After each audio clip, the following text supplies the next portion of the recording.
SMB cricket tournament उद्घाटित हो जाइछि।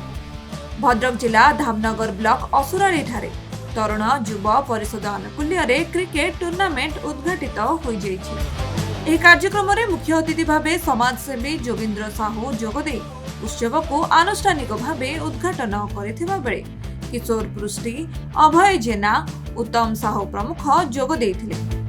एही खेल रे मोट 16 टी दल अंशग्रहण करथिबा बेले एही खेल 8 दिन धरी चालू रहिबो बोली परिचालना सभ्य किशोर पृष्टि कहिसंती।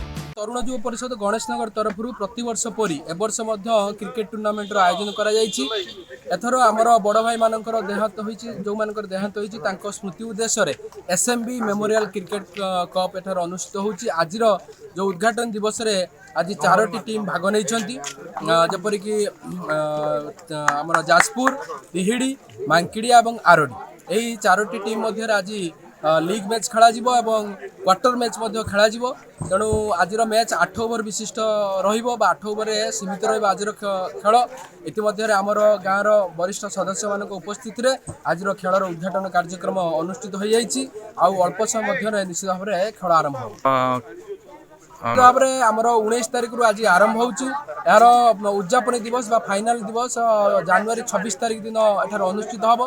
तेणु समस्त अनुरोध करुच्ची यही जो 8 दिन धरी खेल चलो समस्त सहयोग खेलाड़ी मान सहयोग आम क्लब समस्त सदस्य मान अनुरोध करुच्ची समस्त सहयोग रहू एवं एठार उपस्थित समस्त जनसाधारण मान अनुरोध करुच्ची बहुत संख्यार योगदान करी आपण माने क्रिकेट टूर्नामेंट को उपभोग करूँ।